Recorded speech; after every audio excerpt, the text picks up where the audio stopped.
வணக்கம். நான் உங்களோட ஃபிசிக்ஸ் டீச்சர். 7ஆம் வகுப்பு இயற்பியல் பாடப்பகுதியில் மின்னோட்டவியல் பாடம் பார்த்துட்ருக்கோம். போன பாடப்பகுதியில் நாம் அணுவோட அமைப்பு எப்படி இருக்குன்னு பார்த்தோம். எலக்ட்ரான், புரோட்டான், நியூட்ரான் பற்றி பார்த்தோம். மின்னோட்டம்னா என்ன அப்படின்னு பார்த்தோம். மின்னோட்டத்தின் அலகெல்லாம் பற்றி பார்த்தோம் இல்லையா? அதன் தொடர்ச்சியாக மரபு மின்னோட்டம்னா என்ன, எலக்ட்ரான்களின் ஓட்டம்னா என்ன, அதை பற்றி நம்ம தெரிஞ்சுக்க போகிறோம். எலக்ட்ரான்களின் கண்டுபிடிப்பதற்கு முன்னர் நகரும் நேர் மின்னூட்டங்களே மின்னோட்டத்திற்கு காரணம் என அறிவியல் அறிஞர்கள் நம்பினர். சரியா? இப்போ எலக்ட்ரான் கண்டுபிடிக்கிறதுக்கு முன்னாடி நகரக்கூடிய நேர் மின்னூட்டங்கள் தான் மின்னோட்டத்திற்கு காரணம் அப்படின்னு நம்பினாங்க. நேர் மின்னூட்டங்களின் இந்த இயக்கம் மரபு மின்னோட்டம் என அழைக்கப்படுகிறது. சரியா? அப்போ நேர் மின்னோட்டங்கள் நகருது, அதனால் அந்த இயக்கத்துக்கு என்ன பேர் சொன்னாங்க? மரபு மின்னோட்டம் சொன்னாங்க. சரியா? எலக்ட்ரான்கள் கண்டுபிடிக்கப்பட்ட பிறகு எலக்ட்ரான்களின் ஓட்டம் உண்மையில் மின்கலத்தின் எதிர்முனையில் இருந்து நேர்முனை வரை நடைபெறுகிறது என அறியப்பட்டது. அதுக்கப்புறம் தான் எலக்ட்ரான் கண்டுபிடிச்சாங்க. அப்போ ஒரு மின்கலம், அதாவது செல்லுன்னு நம்ம சொல்கிறோம் இல்லையா, அதனுடைய எதிர்முனையிலிருந்து தான் நேர்முனை வரைக்கும் எலக்ட்ரான்களின் ஓட்டம் இருக்குது அப்படின்னு நம்ம சொன்னோம். இவ்வியக்கம் எலக்ட்ரான் ஓட்டம் என்று அழைக்கப்படுகிறது அப்படின்னு நம்ம சொன்னோம். இதை தான் உங்களுக்கு இந்த படம் போட்டு விளக்கியிருக்காங்க. மரபு மின்னோட்டம் இது ஒரு எளிய சுற்று இல்லையா? ஒரு செல்லு, இணைப்பு கம்பிகள், ஒரு மின்விளக்கு இருந்துச்சு அப்படின்னா அந்த சுற்றுக்கு என்ன பேர் நம்ம சொல்லியிருக்கோம்? எளிய மின்சுற்று இல்லையா? இதில் மின்கலத்தினுடைய நேர்முனையிலிருந்து எதிர்முனை வரைக்கும் நேர் மின்னூட்டத்தின் திசை அப்படின்னு கொடுத்துருக்காங்க இல்லையா? அப்போ நகரக்கூடிய நேர் மின்னூட்டத்தின் திசை தான் நம்ம என்ன சொல்கிறோம்? மரபு மின்னோட்டம் அப்படின்னு நம்ம சொல்கிறோம் இல்லையா? கொடுத்துருக்காங்க பாருங்கள். நேர்முனையில் இருந்து எதிர்முனைக்கு மரபு மின்னோட்டம் செல்லும் இல்லையா? அடுத்து பாருங்கள், எலக்ட்ரான்களின் ஓட்டம் பாருங்கள், அதே எளிய சுற்று கொடுத்துருக்காங்க. இப்போ பாருங்கள், மின்கலத்தினுடைய மைனஸ், அதாவது எதிர்முனையில் இருந்து நேர்முனை வரைக்கும் எலக்ட்ரான்கள் நகருது. எலக்ட்ரானின் திசைன்னு கொடுத்துருக்காங்க இல்லையா? அதுதான் எலக்ட்ரான்கள் நகருது இல்லையா? அப்போ எதிர்முனையில் இருந்து நேர்முனைக்கு எலக்ட்ரான்கள் செல்லுதல் பார்த்தோம் அப்படின்னா எலக்ட்ரான்களின் ஓட்டம் அப்படின்னு நம்ம சொல்கிறோம். ஓகேவா? அடுத்தது மரபு மின்னோட்டம் எலக்ட்ரானின் ஓட்டத்திற்கு எதிர் திசையில் அமைப்பும் இல்லையா? எப்பயுமே மரபு மின்னோட்டம் பார்த்தோம்னா எலக்ட்ரான்களினுடைய ஓட்டத்திற்கு எதிர் திசையில் தான் அமையும் அப்படின்னு நம்ம சொல்கிறோம். சரியா? சரி, இந்த மின்னோட்டத்தை எப்படி அளத்தல் அப்படி தான் இப்போ நான் பார்க்க போகிறோம். மின்னோட்டமானது அம்மீட்டர் என்ற கருவியால் அளவிடப்படுகிறது. இது முக்கியமான ஒன்றா இருக்குது, மார்க் பண்ணிக்கோங்க. மின்னோட்டமானது அம்மீட்டர் என்ற கருவியால் அளவிடப்படுகிறது நம்ம சொல்கிறோம். சரியா? அம்மீட்டரின் முனைகள் ப்ளஸ் மற்றும் மைனஸ் குறியீட்டால் குறிக்கப்பட்டிருக்கும். சரியா? அம்மீட்டரில் பார்த்தோம்னா ப்ளஸ்ஸு மைனஸ்ன்னு குறிச்சிருப்பாங்க. எல்லாம் தெரியுதுங்களா உங்களுக்கு? ப்ளஸ்ஸு மைனஸ்ன்னு குறிச்சிருக்காங்கன்ட்டு. அடுத்து பாருங்கள், ஒரு சுற்றில் அம்மீட்டரானது தொடர் இணைப்பில் மட்டும் இணைக்கப்பட வேண்டும். சரியா? எப்பயுமே அம்மீட்டரை ஒரு சர்க்யூட் போடும்போது தொடர் இணைப்பில் தான் இணைக்கணும், தொடர்ச்சியாக தான் இணைக்கணுன்றது தான் தொடர் இணைப்பில் மட்டும் இணைக்கப்பட வேண்டும் அப்படின்னு நம்ம சொல்கிறோம். சரியா? அதில் பாருங்கள், மில்லி ஆம்பியர் அல்லது மைக்ரோ ஆம்பியர் வரம்பில் மின்னோட்டங்களை அளவிட பயன்படும் கருவிகள் மில்லி அம்மீட்டர் அல்லது மைக்ரோ அம்மீட்டர்களாக குறிக்கப்படுகின்றன. சரியா? மில்லி ஆம்பியர், மைக்ரோ ஆம்பியர் கொடுத்துருக்காங்க பாருங்கள். ஒரு மில்லி ஆம்பியர்ன்றது MA அப்படின்னு கொடுத்துருக்காங்க. 10⁻³ ஆம்பியர். ஒரு மில்லி ஆம்பியர்ன்றது என்னென்னு பார்த்தோம்னா 10⁻³ ஆம்பியர், அதாவது 1/1000 ஆம்பியர். சரியா? 1/1000 ஆம்பியர். ஓகேவா? அடுத்து பாரு, ஒரு மைக்ரோ ஆம்பியர் பார்த்தோம் அப்படின்னா μA அப்படின்னு நம்ம குறிப்போம். மைக்ரோ ஆம்பியருக்கு நம்ம சொல்லுவோம் μA அப்படின்னு குறிப்போம். 10⁻⁻6 ஆம்பியர், 10⁻⁻6 ஆம்பியர், அதாவது 1/10,00,000 ஆம்பியர் ஆகும் அப்படின்னு நம்ம சொல்கிறோம். சரியா? 1/10,00,000 ஆம்பியர். ஓகேவா? இதெல்லாம் 1 மார்க்கில் கேட்பாங்க, முக்கியமானது, எழுதி வச்சு படிங்க. ஓகேவா? அடுத்து பாருங்கள், மின்னழுத்த வேறுபாடுனா என்ன அப்படின்னு சொல்லலாம். மின்னழுத்த வேறுபாடு அப்படின்னு பார்த்தோம்னா பொட்டன்ஷியல் டிஃப்ரென்ஸ்னு நம்ம சொல்லுவோம். கவனிச்சுக்கோங்க. ஓர் மின்சுற்றின் வழியே மின்னூட்டங்கள் நகர ஆற்றல் தேவைப்படுகிறது இல்லையா? ஒரு மின்சுற்றில் மின்சுற்றின் வழியாக மின்னோட்டங்கள் நகரணும் அப்படின்னா கண்டிப்பாக அதுக்கு ஆற்றல் இல்லையா? இப்போ நீரானது எப்போதும் உயர்மட்ட நிலையில் இருந்து தாழ்மட்ட நிலையை நோக்கி பாயும்.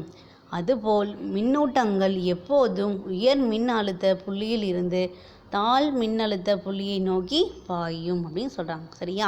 அதாவது இந்த மின்னழுத்த வேறுபாடை தண்ணியோட தான் எப்பயுமே கம்பேர் பண்ணி சொல்லுவாங்க. சரியா? கொடுத்துருக்காங்க பாருங்கள். ஒரு மின் சுற்றில் வந்து மின்னோட்டம் நகரும் அப்படின்னா கண்டிப்பாக அதுக்கு ஆற்றல் வேணும். அந்த ஆற்றல் வந்து பார்த்தோம் அப்படின்னா உயர் மின்னழுத்த புள்ளியிலிருந்து தாழ் மின்னழுத்த புள்ளியை நோக்கி தான் பாயும் அப்படின்னு நம்ம சொல்கிறோம். சரியா? அடுத்து பாருங்கள். மின்னழுத்த வேறுபாடு இருந்தால் மட்டுமே கடத்தியின் வழியே மின்னழுத்தமானது செல்லும். அப்போ இந்த மின்னழுத்த வேறுபாடு கட்டாயம் இருக்கணும். அப்போ தான் மின்னோட்டமானது கடத்தி வழியாக செல்லும் அப்படின்னு நம்ம சொல்கிறோம். சரியா? கொடுத்துருக்காங்க பாருங்கள். இரு புள்ளிகளுக்கு இடையிலான மின்னழுத்த வேறுபாடு என்பது ஓரலகு மின்னூட்டத்தை ஒரு புள்ளியில் இருந்து மற்றொரு புள்ளிக்கு நகர்த்த தேவைப்படும் ஆற்றலின் அளவாகும். சரியா? அப்போ ஒரு புள்ளியில் வந்து இருந்து இன்னொரு புள்ளிக்கு மின்னூட்டத்தை நகர்த்ததுக்காக தேவைப்படக்கூடிய ஆற்றலை தான் நம்ம என்ன சொல்கிறோம்? மின்னழுத்த வேறுபாடு அப்படின்னு நம்ம சொல்கிறோம். சரியா? இது முக்கியமானது, நல்லா பண்ணி வச்சுக்கோங்க. மின்னழுத்த வேறுபாட்டினுடைய அலகு கொடுத்துருக்காங்க, கவனிங்க. மின்மாற்றி அருகே அல்லது ரயில் தண்டவாளங்களை கடக்கும் பகுதியில் டேஞ்சர் போன்ற முன்னெச்சரிக்கைகள் பலகைகள் நீங்கள் பார்த்துருக்கிறியா அப்படின்னு கேட்குறாங்க. சரியா? இங்கே பாருங்கள். இந்த வந்து ஸ்டேஷனில் கொடுத்துருக்காங்க, ரயில்வே ஸ்டேஷனில் வந்து பார்த்தோம்னா எச்சரிக்கை அப்படின்னு ஒரு சிம்பிள் கொடுத்துருக்காங்க இல்லையா?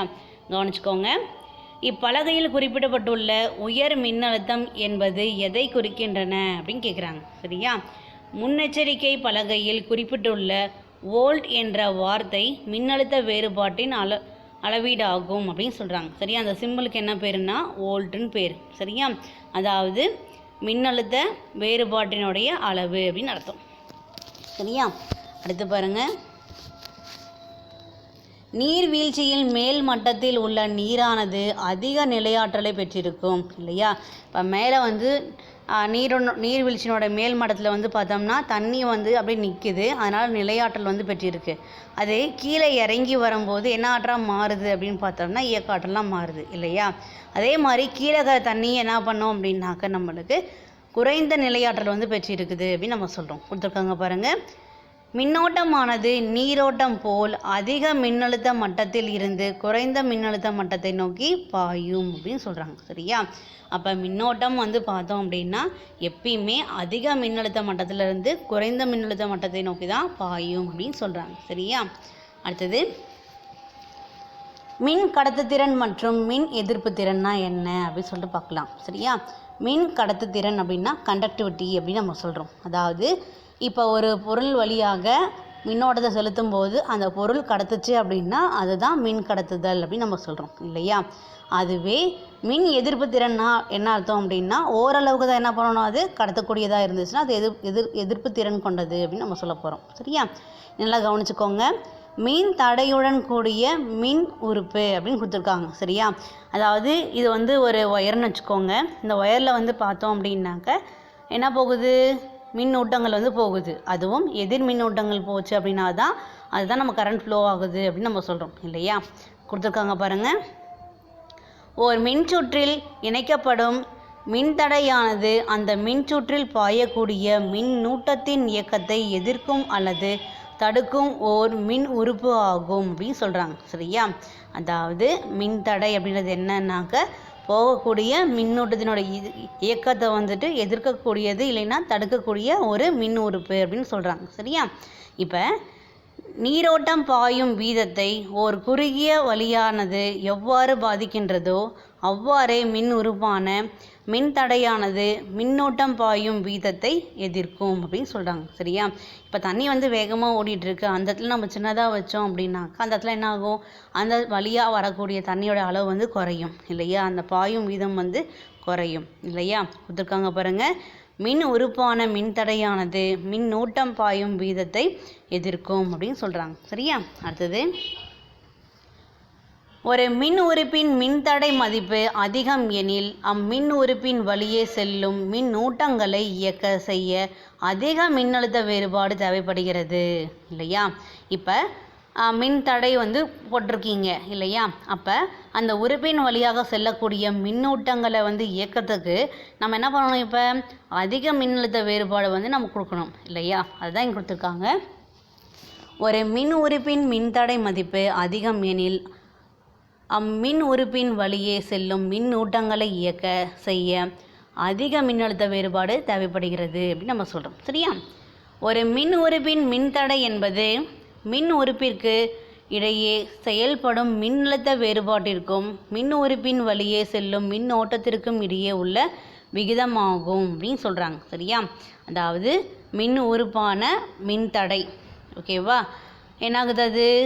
அதுக்கு இடையே இருக்கக்கூடிய மின்னழுத்த வேறுபாட்டிற்கும் மின் உறுப்பின் வழியாக செல்லக்கூடிய மின்னோட்டத்திற்கும் இடையே உள்ள விகிதம் தான் மின்தடை அப்படின்னு நம்ம சொல்கிறோம். சரியா? இந்த மின்தடையினுடைய எஸ்ஐ அலகு என்னன்னு பார்த்தோம்னா ஓம். மின்தடையினுடைய எஸ்ஐ அலகு என்னது? ஓம். ஓகேவா? அடுத்து பாருங்கள், அன்லைன் பண்ணிக்கோங்க. மின் அழுத்தத்திற்கும் மின் ஓட்டத்திற்கும் இடையே உள்ள விகித மதிப்பு அதிகம் எனில் மின்தடையின் மதிப்பு அதிகமாகும் அப்படின்னு சொல்கிறாங்க. சரியா? அப்போ மின் ஓட்டத்திற்கும் மின் அழுத்தத்திற்கும் இடையே உள்ள விகித மதிப்பு வந்து அதிகமாக இருந்துச்சுன்னா கண்டிப்பாக மின்தடையின் மதிப்புமே அதிகமாக தான் இருக்கும் அப்படின்னு நம்ம சொல்கிறோம். சரியா? அடுத்து பாருங்கள், மின் கடத்துத்திறன்னா என்ன அப்படி சொல்லிட்டு பார்க்கலாம். கடத்தி ஒன்றின் மின்னோட்டத்தை கடத்தும் திறன் அளவு அக்கடத்தியின் மின் கடத்துத்திறன் அல்லது தன்மின் கடத்துத்திறன் எனப்படும். இது பொதுவாக சிக்மா என்ற கிரேக்க எழுத்தால் குறிப்பிடப்படுகிறது அப்படின்னு சொல்கிறாங்க. சரியா? அப்போ ஒரு ஒயர் வழியாக மின்னோட்டத்தை கடத்தக்கூடிய திறனுடைய அளவு அந்த கடத்தினுடைய மின் கடத்துத்திறன் அப்படின்னு நம்ம சொல்கிறோம். இல்லைன்னா தன் மின் கடத்துத்திறன் அப்படின்னு நம்ம சொல்கிறோம். சரியா? இதை நம்ம சிக்மா அப்படின்ற கிரேக்க எழுத்தால் நம்ம குறிக்கலாம் அப்படின்னு நம்ம சொல்கிறோம். சரியா? சரி, மின் கடத்துத்திறனுடைய அலகு என்னவா இருக்கும் அப்படின்னாக்க siemens by metre. Siemens by metre simple பாருங்கள் S/M ஆகும் அப்படின்னு நம்ம சொல்கிறோம். ஓகேவா? அடுத்து பாருங்கள், மின் தடை என்ன அப்படின்னு கொடுத்துருக்காங்க.